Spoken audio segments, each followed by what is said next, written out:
قریشی صاحب سب سے پہلا تو آپ نے یہ کتاب اور مشرقی پاکستان میں جتنا بھی آپ کا حوالہ تھا پاکستان بننے کے بعد 25 سال تک مشرقی پاکستان ہمارے ساتھ رہا اور اس پہ آپ جو کچھ دیکھتے رہے وہ اس سے پہلے بھی آپ نے بہت کچھ بیان کیا اور اس کتاب کے اندر پھر آپ نے وہ سارا نچوڑ کر دیا.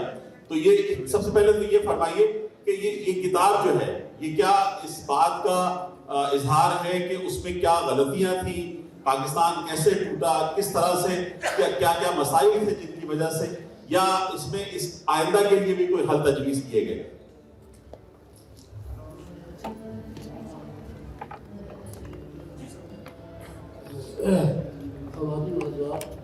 یہ ہے کہ کتاب اس میں یہ میرے مضامین جو مشرقی پاکستان کے بارے میں لکھتا رہا ہوں وہ 36 سال پر محیط ہے. یہ مائک ذرا دیکھیے. تو یہ 36 سال پر محیط ہے. میں نے سب سے پہلا مضمون جب میں مشرقی پاکستان گیا سن 64 میں اس میں لکھنا شروع کیا اور اس کے بعد میں 2000 تک یہ لکھتا رہا. تو آپ نے جو سوال پوچھا ہے اس کا مختصر جواب یہ ہے کہ اس میں ان تمام چیزوں کا احاطہ کیا گیا ہے کہ اتنا بڑا حادثہ کیسے پیش آیا, اس کے کیا محرکات تھے, کس کس سے کیا کیا غلطیاں سرزد ہوئیں اور کس وجہ سے پاکستان کو ایک بہت بڑی رسوائی کا سامنا کرنا پڑا, بلکہ امت مسلمہ کو میں یہ سمجھتا ہوں.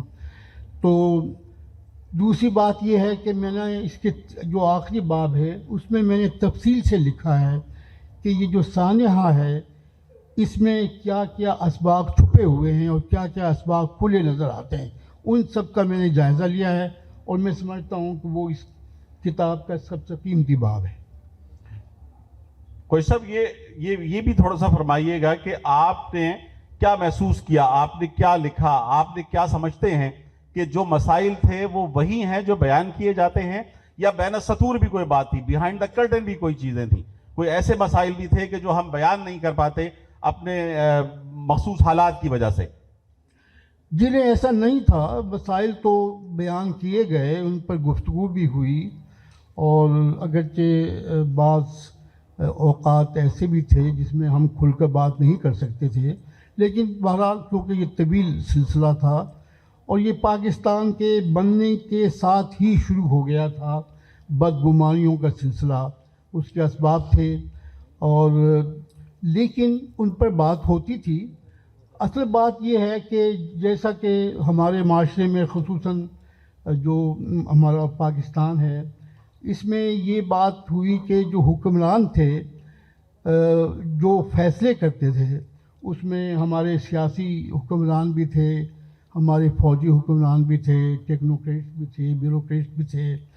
انہوں نے واقعات کو بہت گہرائی سے دیکھنے کے بجائے سطحی فیصلے کیے اور ایسے فیصلے کیے جو ان کو ان کی اقتدار کو جو تقویت بخشتے تھے, اور انہوں نے باقی چیزوں کی طرف توجہ نہیں دی. حالانکہ کھلی آنکھوں سے اگر آپ دیکھتے تو جو کچھ حادثہ پیش آیا ہے اس کے سارے اسباب بھی پھیلے ہوئے تھے اور سارے طوفان امڑتے ہوئے بھی نظر آ رہے تھے.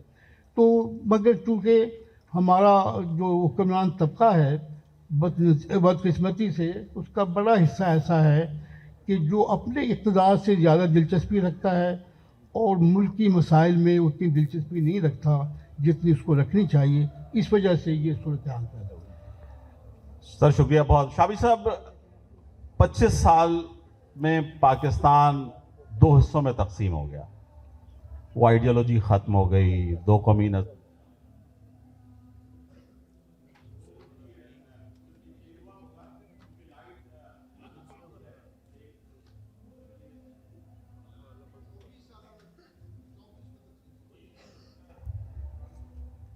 ہیلو شابی صاحب, بھائی نے تصحیح کی کہ 24 سالوں میں مشرقی پاکستان بنگلہ دیش بن گیا, 2 قومی نظریہ جو ہے وہ بقول اندرا گاندھی کے بحر عرب میں غرق ہو گیا, اور اس کے بعد کا پاکستان آج جہاں کھڑا ہوا ہے وہ بظاہر بنگلہ دیش سے بہت پیچھے نظر آتا ہے.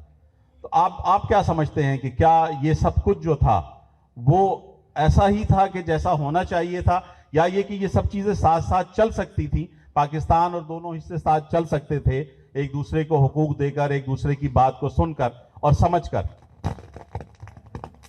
بسم اللہ الرحمن الرحیم، نحمدہ و نصلی علی رسول الکریم وعلی آلہ و اصحابہ اجمعین۔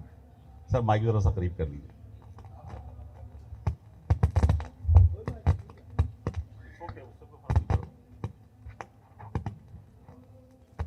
دیکھیں، یہ اس کتاب پر گفتگو ہم کرنے کے لیے جمع ہوئے ہیں، یہ اس کتاب کے حوالے سے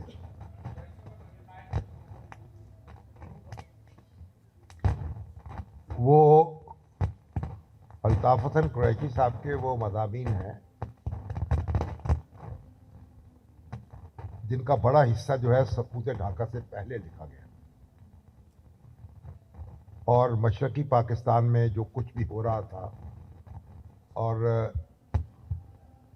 جو وہاں مختلف سیاسی جماعتوں کی سرگرمیاں جاری تھیں اور جو بھی مسائل جو تھے وہاں جنم لے رہے تھے یا پرورش پا رہے تھے، ان کا انہوں نے تفصیلی جائزہ پیش کیا ہے۔ یعنی وہ میرا خیال پاکستان کے واحد اخبار نویس ہیں جنہوں نے اتنی تفصیل کے ساتھ کئی برس تک مشرقی پاکستان کے جانے کی اور وہاں کے حالات کو معلوم کرنے کی کوشش کی۔ تو اس لیے وہ ساری وہ سب چھپی ہوئی چیزیں ہیں جن کو مرتب کیا گیا ہے دوبارہ، اور ایک حصہ وہ بھی ہے جو سقوط ڈھاکہ کے بعد جو حمود الرحمن رپورٹ ہے، یہ جو سوالات پیدا ہوئے اس کے اسباب کے بارے میں جو بحثیں چھڑی ان پر منحصر ہے۔ دیکھیے، آپ اگر 24 سال ہم اکٹھے رہ گئے تو مزید 24 سال اکٹھے کیوں نہیں رہ سکتے تھے، اور اس کے بعد مزید 24 سال اکٹھے کیوں نہیں رہ سکتے تھے؟ بنیادی بات یہ ہے کہ جو ہمارا ڈیسیژن میکنگ پروسیس تھا نا، جو فیصلہ سازی کے ادارے تھے اور فیصلہ سازی کا جو عمل تھا، وہ جب ان لوگوں کے ہاتھ میں آیا جن کے پاس کوئی قانونی اختیار نہیں تھا اسے فیصلہ کرنے کا، اس سے مسائل پیدا ہوئے۔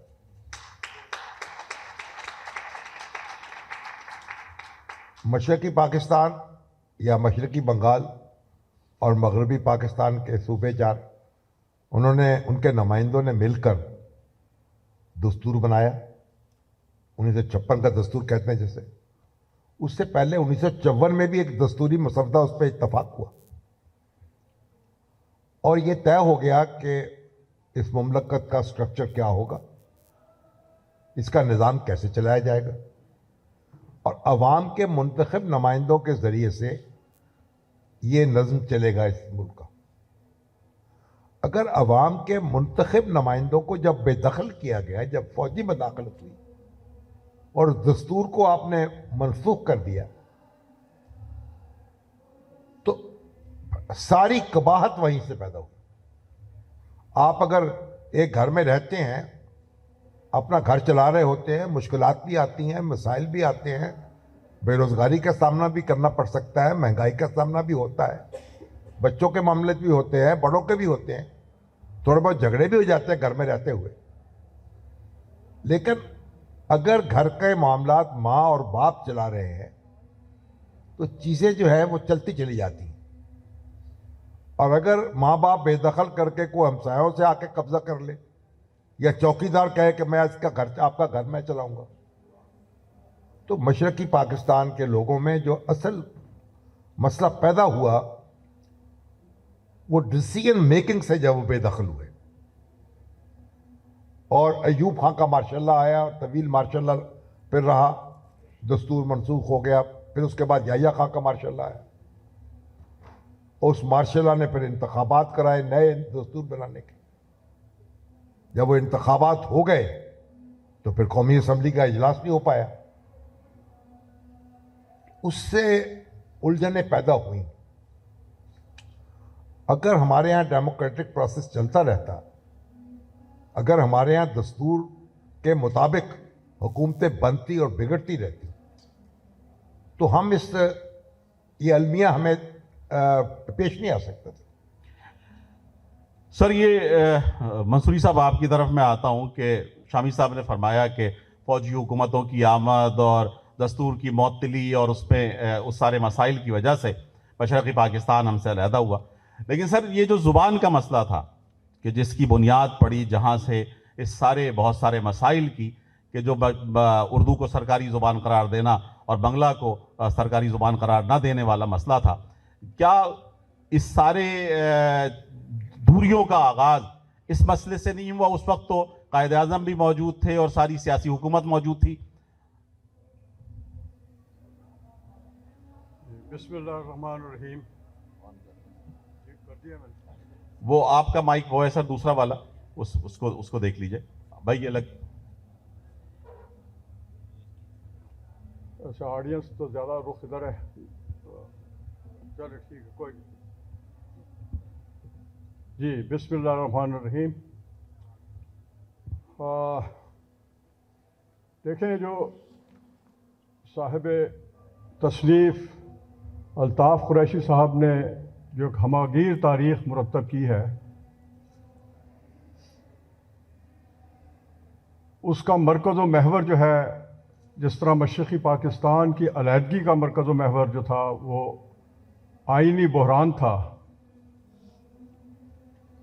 یہ جو تاریخ مرتب کی گئی جو وقت کے ساتھ ساتھ ہو رہی تھی, اور اب یہ ایک بہت ہی قابل قدر انہوں نے اس عمر پیری میں یہ علمی کوشش کی ہے کہ وہ رپورٹاز, وہ انٹرویوز, وہ کہانیاں, وہ تاثرات اور وہ ہارڈ اور سافٹ فیکٹس جو واقعات کے ساتھ جڑے ہوئے ہیں مشرقی پاکستان کی علیحدگی کے بحران سے, ان سب کا اس میں احاطہ کر دیا گیا ہے.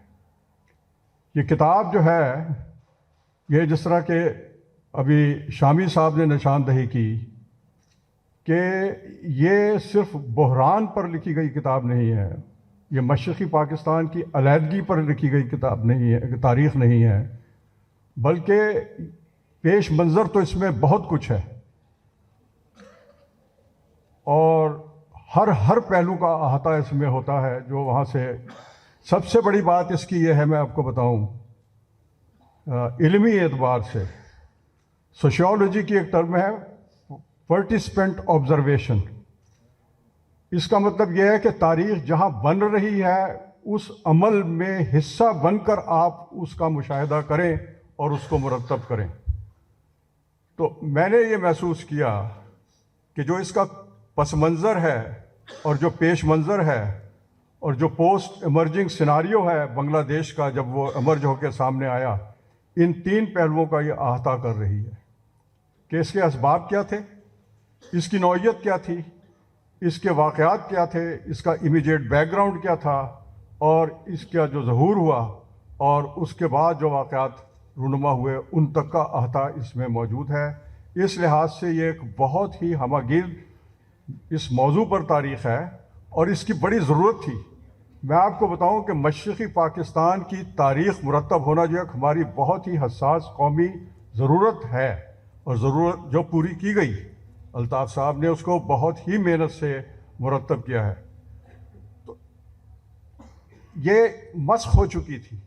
ایسا نہیں ہے کہ اس پر کتابیں نہیں لکھی گئیں یا مضامین نہیں آئے یا ریسرچ آرٹیکل نہیں لکھے گئے, لیکن اس پر جو غلبہ ہے وہ مبالغے کا ہے, جھوٹ کا ہے, سلانٹ کا ہے اور پروپیگنڈے کا ہے سب سے بڑھ کر, اور سیاسی ضروریات کا ہے.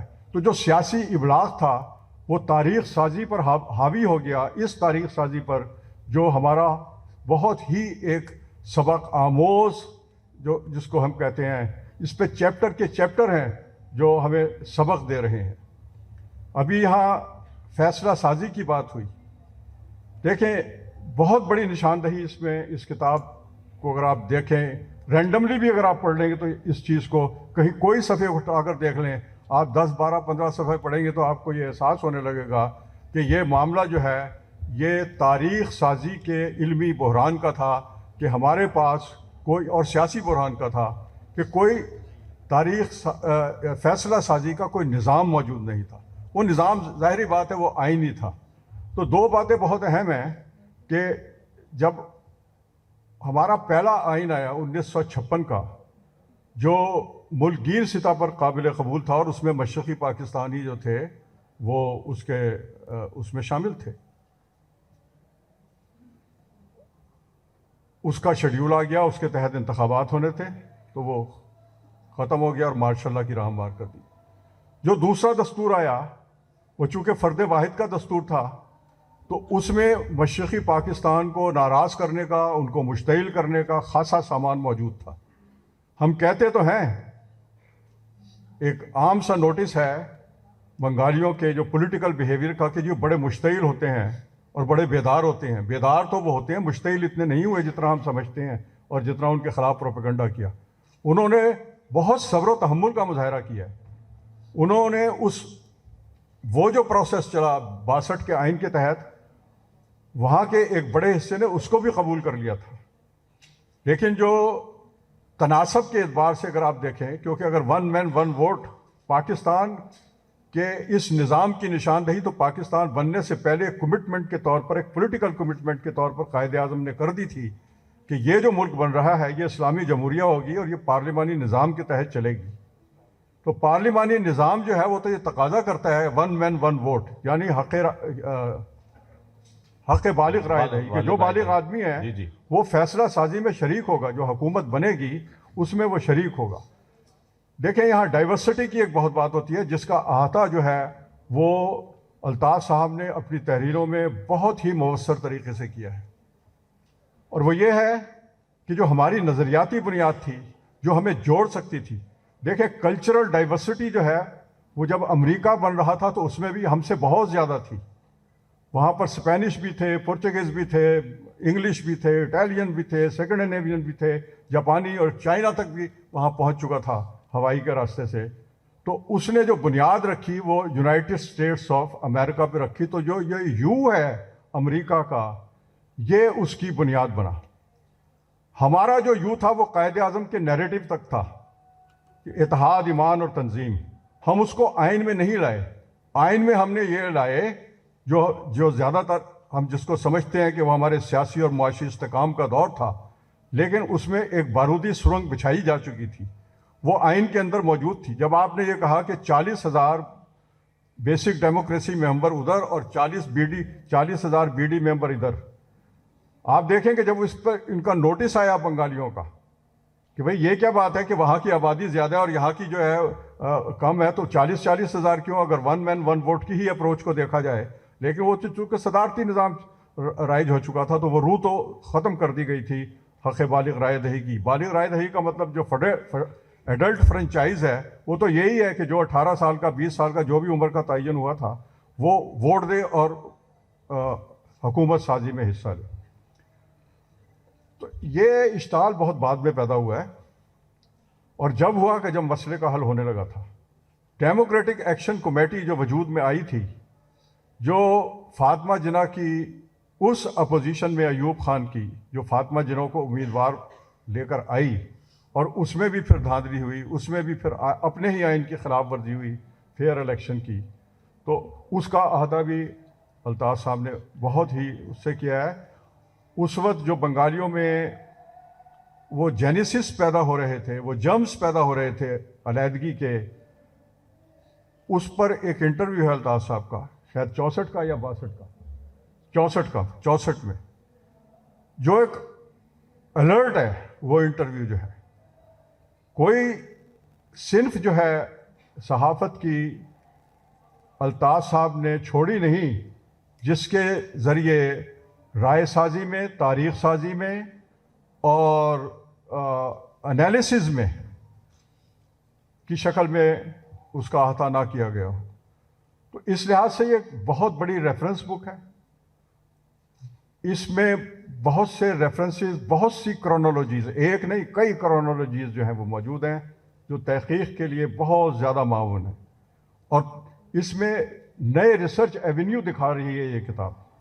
ہمارا جو سیاسی ابلاغ ہے، ہمارا جو سیاسی اشتعال ہے، ہماری جو سیاسی ناانصافیاں ہیں، ہماری جو سیاسی نظام کی جو بنیادی کمزوریاں ہیں، ان سب کے جو ہارڈ اور سافٹ فیکٹس ہیں وہ کوٹ کر اس میں بھرے ہوئے ہیں کہ اس کے کیا نتائج نکلے کہ جب ہم نے ان چیزوں کو نظر انداز کیا. یہ کتاب اس کا بہت ہی تفصیل سے احاطہ کرتی ہے. پھر اس میں تاثرات کی بھی بات ہے. جو یار لوگ ہیں جو الطاف صاحب سے نظریاتی سیاسی اختلاف رکھتے تھے، جس طرح کی اس وقت بڑی پراشوب تھی سیاسی، انہوں نے الطاف صاحب کے جو ایک یونیورسل نیچرل باعث ہوتا ہے جو تاثرات کی شکل میں آتا ہے، اور جب میں یہ یونیورسل کہہ رہا ہوں تو یہ ایک بڑا ہارڈ فیکٹ ہے. یہ تحقیق اس کو ثابت کرتی ہے کہ جب صحافت کی بات ہوگی تو آپ نیچرل باعث کو چھپا نہیں سکتے، وہ کہیں نہ کہیں آتا ہے. آبجیکٹیوٹی جو ہے وہ 100% نہیں ہو سکتی. لیکن الطاف صاحب کا کمال یہ ہے کہ انہوں نے ہارڈ اور سافٹ فیکٹس کو پروٹیکٹ کیا ہے، اور وہ ہارڈ اور سافٹ فیکٹ جو انہوں نے پارٹیسپینٹ آبزرور کے طور پر بنگلہ دیش جا کر وہاں کی گلیوں میں، وہاں کے ہوٹلوں میں، وہاں کے خطرناک لوگوں سے جو الطاف صاحب کے لیے خطرناک ہو سکتے تھے، ان سے ملاقاتیں کر کے ایک بہت بڑا خطرہ مول لے کر جو ہے ان کو قلم بند کیا ہے. میں نے ایسی کوئی کتاب نہیں دیکھی، میں نے ابھی تک کوئی ایسی کتاب نہیں دیکھی، اور میں اس کو صحافت کے لیے ایک چیلنج سمجھتا ہوں کہ جو سوشل چینج اور سوشو پولیٹیکل بیہیویئر کو رپورٹ کر سکے.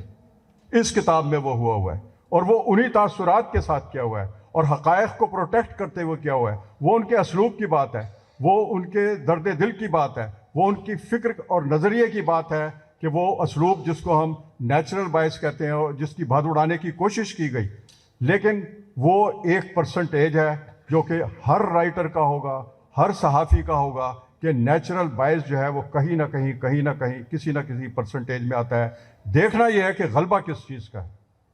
تو ان کا وہ جو 1-2% تھا اس کو نکال کر اس کی بھاد اڑانے کی کوشش کی گئی، اور پولیٹیکل جو کمیونیکیشن ہے اس کے ذریعے انڈیا میں تو ایک پروپیگنڈا ہو رہا تھا، ایک ہمارے ہاں داخلی پروپیگنڈا بھی تھا جس میں تاریخ کو مسخ کیا گیا. انڈیا کے پروپیگنڈے کو ہمیں بعد میں بات کرنی چاہیے، اس کا ایک پروجیکٹ بننا چاہیے، لیکن جو داخلی طور پر جو پروجیکٹ بھی بننا چاہیے اسی کتاب کے حوالے سے، وہ اسی کا فالو اپ ہونا چاہیے، اس پر کام ہونا چاہیے. اس پر اس کا فالو اپ جو ہے وہ آنے والی نسل کے لیے ناگزیر ہے. یہ کوئی بڑی رسمی بات نہیں میں کر رہا، یہ میں کوئی ایک روایتی ادبی تبصرہ نہیں کر رہا. یہ ہماری بہت بڑی قومی ضرورت ہے کہ اس کو آپ سکین کر کے اس میں سے وہ واقعات نکالیں جو ہماری تاریخ کے لیے سبق بنا دیا. کہ پہلا سبق تھا کہ یہ بحران آئینی تھا، تو ہم نے پہلا سبق بنتے ہی حاصل کر لیا تھا. ایک احساس ضیاء بہت شدت سے موجود تھا تو ہم نے آئین بنا لیا. لیکن اس آئین کے ساتھ جو ہم نے کیا ہے سلوک بنتے ہی یہ تو کمال ہے کہ ہم نے یہ سبق پڑھ لیا تھا کہ آئین ہونا چاہیے اب باقی ماندہ پاکستان کو بچانے کے لیے، اور وہ آئین ہم نے بنا لیا تھا. اور اس سے پہلے ہم نے یہ مسئلہ حل کر لیا تھا شیخ مجیب الرحمان صاحب کو یہاں بلا کر دعوت دے کر، جس طرح کہ وہ ڈیک میں آئے تھے. دیکھیں ڈیک جو ہے ڈیموکریٹک ایکشن کمیٹی کے جو مذاکرات ہیں اور ملٹری ایکشن، دو ایسے واقعات ہیں کہ جو ایوب خان کے خلاف جو تحریک چلی اور اس میں جو مذاکرات ہوئے، کاش اس وقت دو پارٹیاں اگر علیحدہ نہ بیٹھتیں اور ایجیٹیشن میں نہ جاتیں تو مشرقی پاکستان کبھی نہیں ٹوٹ سکتا تھا.